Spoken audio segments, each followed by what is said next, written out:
try to cook Bringhe today. So, ano ang mga ingredients na kailangan natin? We need garlic, onion, carrots, bell pepper, chicken, turmeric powder, salt. We have our pepper here, 2 cups of gata, fish sauce, our raisins, our chicken cubes, and malagkit na kanin, our canola oil, and our 2 hard-boiled eggs.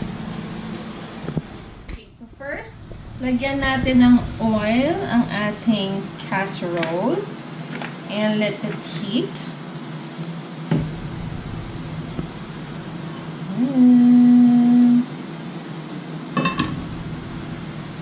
Pag mainit na siya, then let's add our chicken.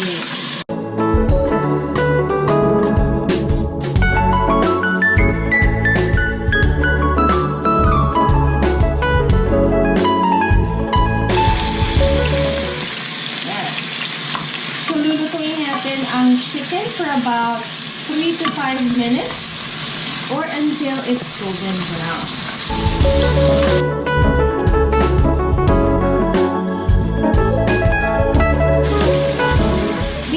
Hintayin natin ng 5 minutes until it's golden brown. Ayan, guys. Let's check our chicken. Yun. It's different color now. It looks like luto na siya. So, let's check. Here you go. Alright. So, this one, we need to set aside first. So, we'll set it aside.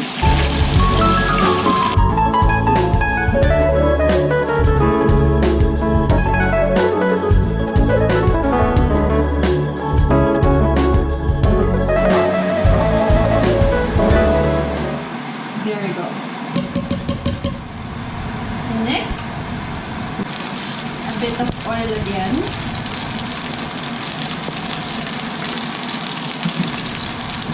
And then let's put our onion.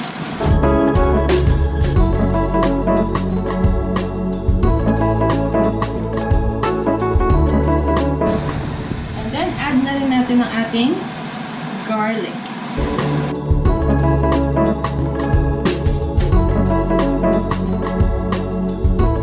So this one we'll have to saute until it's golden brown. Yan. So the color of the onion and garlic is already almost golden brown. Once luto na siya, we'll add our sticky rice. So once we add our sticky rice, we just have to stir it constantly for about 3 to 5 minutes or until it's transparent, meaning it's already cooked.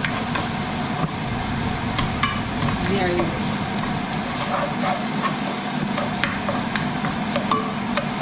Okay, let's wait for another 3 to 5 minutes. Alright, so mukhang luto ng ating rice and at least a little bit transparent na siya.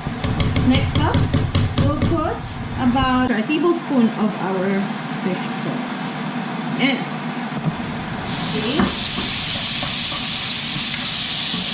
And then we'll still continue stirring it for 1 more minute.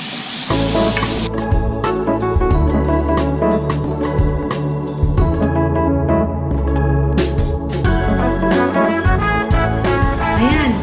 So, luto na. Mukhang kumapit na yung taste ng fish sauce natin sa sticky rice. We'll add now 2 cups of our gata.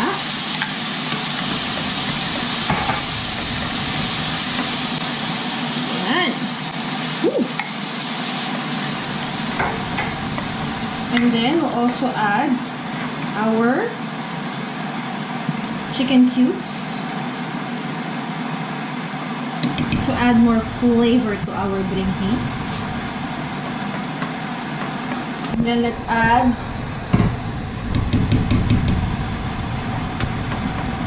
water, about 1 cup to 2 cups. Yeah.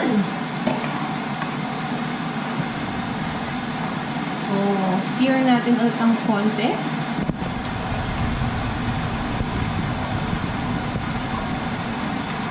And then, let's put the chicken back.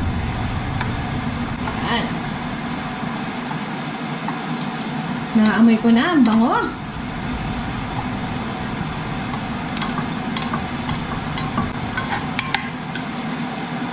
Okay. So, haluin lang natin ng haluin. And then, we will also add all together yung carrots natin and yung raisins. And also our bell pepper. Pero yung bell pepper, hindi natin to todo kasi may maglalagay din tayo sa toppings mamaya pagluto ng ating bringhe. So, let's add our raisins, a bit of the bell pepper, and our carrots. Ayan. Okay. So, haluin na natin. So, ito na ang matindihang paghalo at walang katapusang paghalo para sa ating bringhe.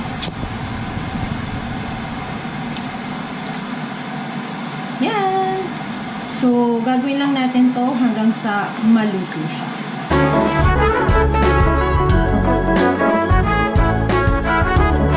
Alright, so after a few minutes na kumukulo na ang ating bringhe, we'll add some more water, about 1 more cup. And then, we'll also add our turmeric powder. So, add na natin yan. To add more flavor and color to our bringhe. There you go. And then, let's also add a bit of pepper for more taste. And some more salt. And let's mix that until our rice is cooked. So, constantly stirring it hanggang sa maluto siya. Okay, let's wait for a few more minutes.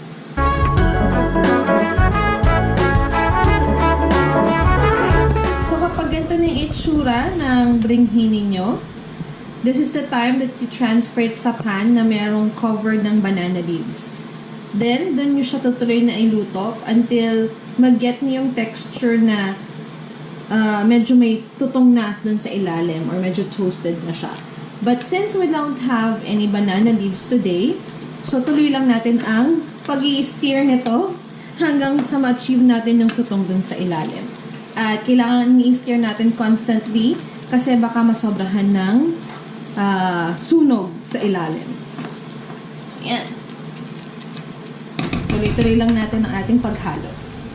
So, after a few more minutes, check natin siya. So, kailangan natin na ma-achieve yung toasted yung ilalim kasi yun yung very delicious part ng bringhe. Alright, so ito na ang ating finished product na bringhe. And lastly, tatap natin ang green bell pepper and hard-boiled egg. Yan, ang sarap na. Yummy! Yummylicious!